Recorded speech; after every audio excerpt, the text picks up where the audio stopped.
Hello and welcome to part 5 of Let's Play Pokemon Fire Red. I'm your host Heath, and it looks like we're almost ready to take on the gym. Yeah, I'm kind of a lower level than I should be, but at the same time with Babe, I've got a good type advantage, and I've got enough Pokemon that even if I need to switch out, I should be able to without risking anyone, because I'll have enough time to switch potions, switch back, kick ass, take names. Before we do that though, it's time to just have a little bit of a look-see around this town. I'm not going to go out everywhere yet, because, oh fuck, I said the wrong thing. If I said yes, it'd be like, yeah, that's a museum, I think. And, you know, it'd be the end of it. He wouldn't have to do this. But, for some strange reason, Pewter City has two people who'll just drag you around the city when you talk to them. That is our first gentleman, the ridiculously enthusiastic museum fan. And this is our second person, our you're not fucking going anywhere person. I do like that they get this music though.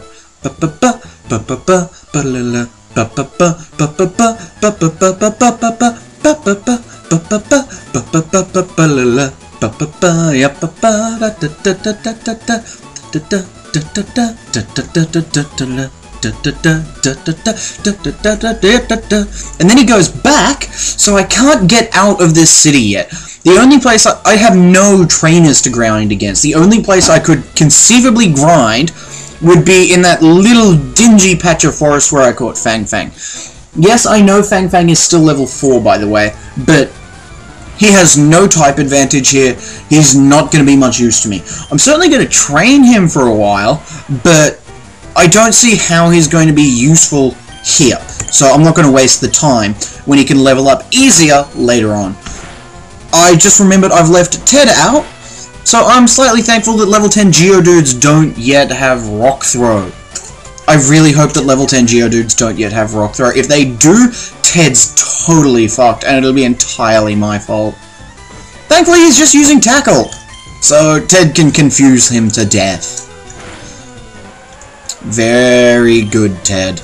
I'm liking our new start. Alright, Sandshrew, I'm gonna go ahead and switch to Babe. No!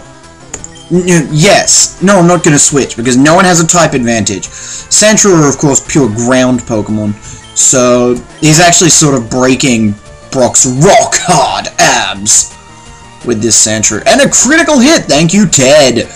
Of course, Defense Curl's gonna do nothing against our specially damaging Psychic attack. Psychic type attack, that is Confusion. Alright, so Ted does pretty well. Pretty well. Good job, Ted. We're buddies and pals, aren't we now? Twitch. Level 11, even better. Player defeated Campbellium. Everyone knows what this kid says.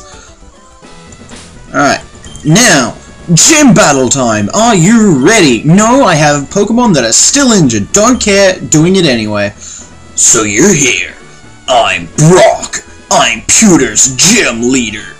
My rock-hard abs are willpower evidence. My Pokemon are all abs, and have true grit abs. That's right, my abs are all the ab type. Fwahaha! You're going to challenge me knowing that you'll abs? That's the abs honor that compels you to abs me. Fine then, show me your abs.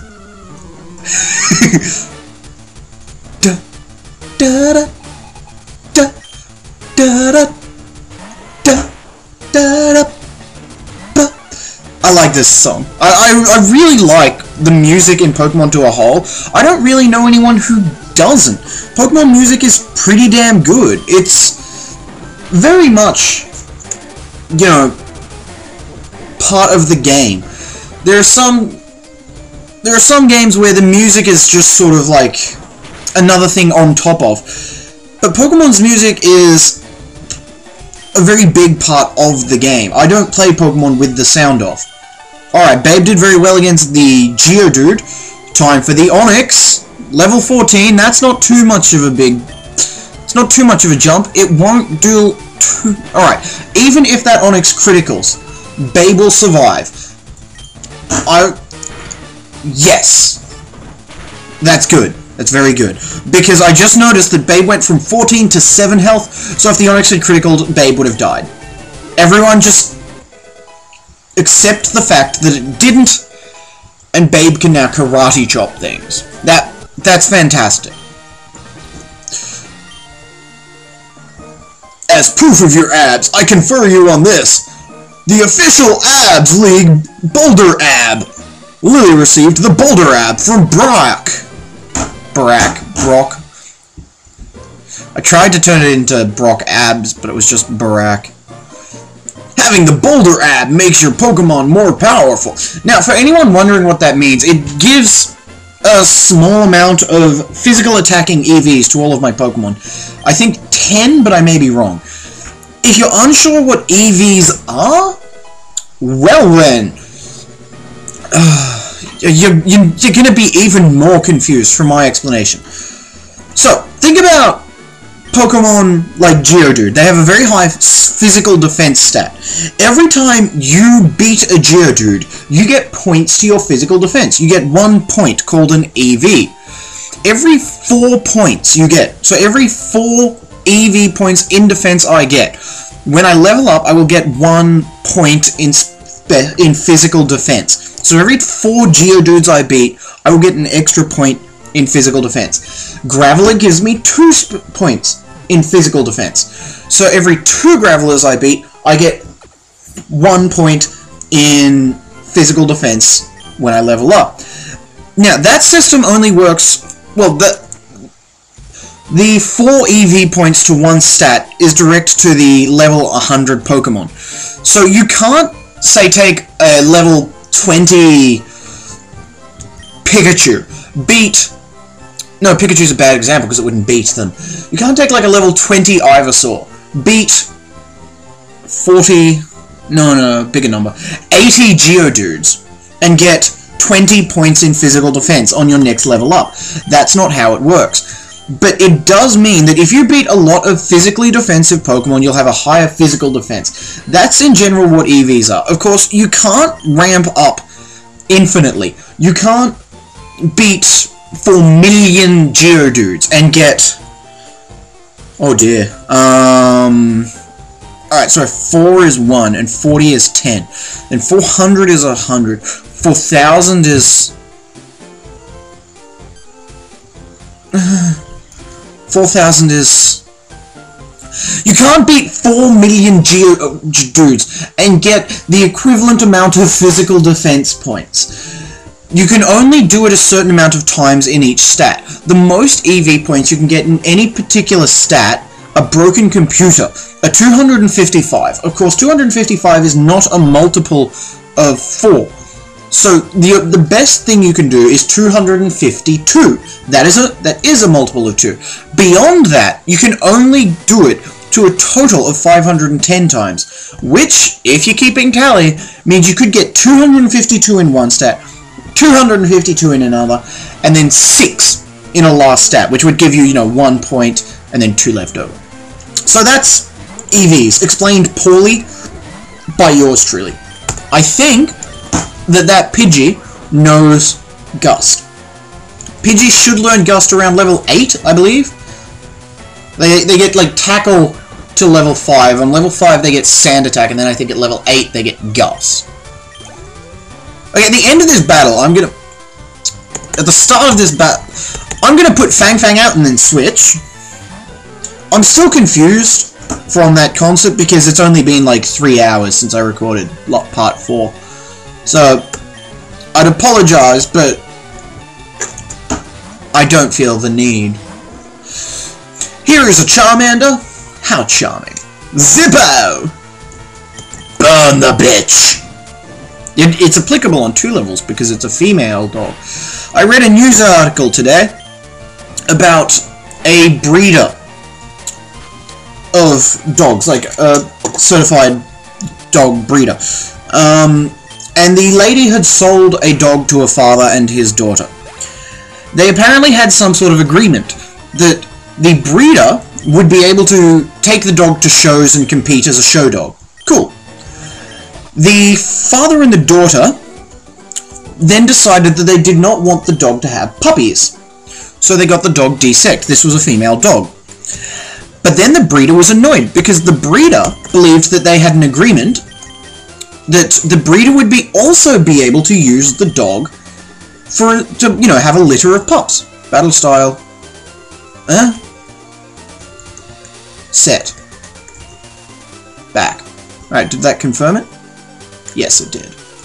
Good. Alright, so the breeder got very annoyed, and the entire case became rather ugly. People got angry at each other, and all sorts of nasty things happened.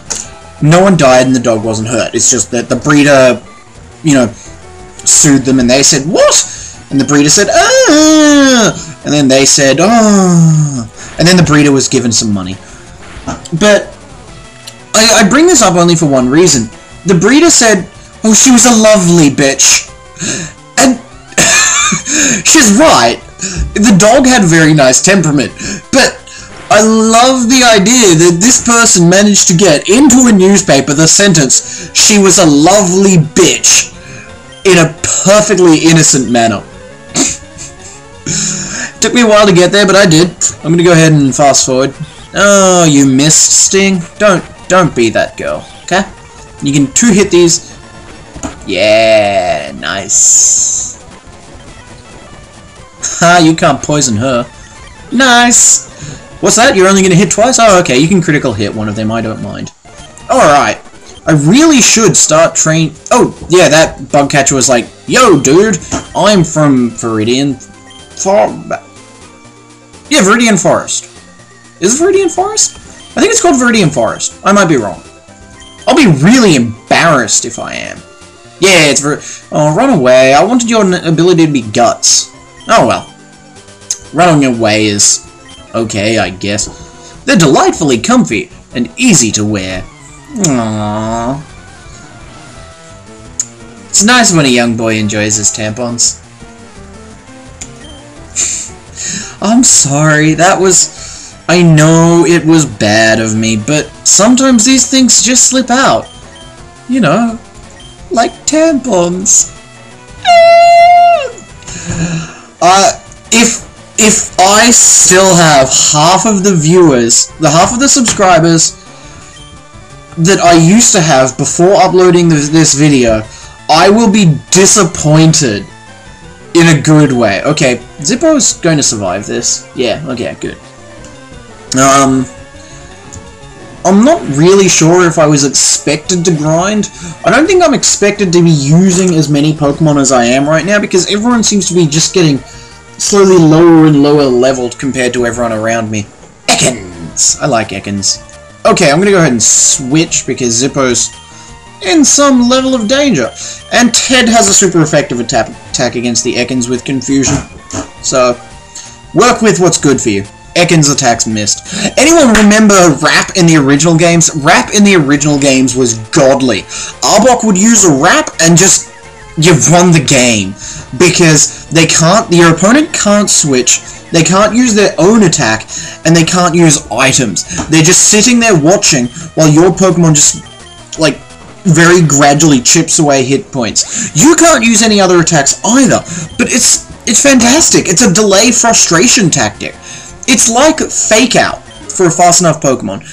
If you have a fast Pokemon with Rap, then your opponents are fucked, because you'll use Rap before they use something else, and then they don't get to use their attack, and it doesn't matter if you only do 1 hit point of damage every constriction, because you're still doing, like, 5 hit points of damage every Rap that they don't retaliate against. It's insane!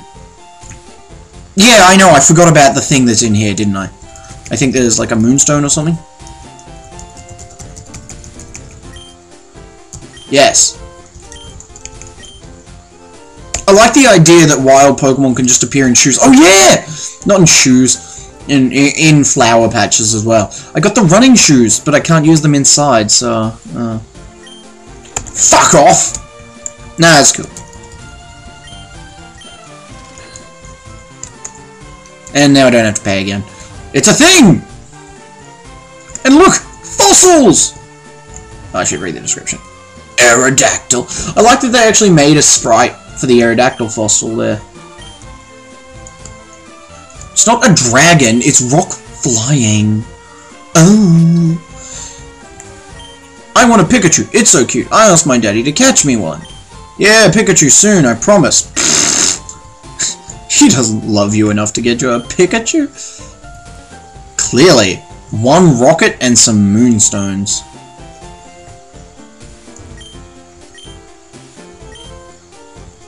Aww, ain't he sweet? I like that guy. He's just like, yeah, I bought a color TV to watch, you know, space, which turned out to be black and white and very, very grey. It's sweet in this, oh, you poor thing sort of way. Anyway, now that Pewter City Gym has felt the wrath of our kicks, it's time to farewell this city another day. Until that day, I thank you for enjoying my company, and I bid you adieu from it. Bye.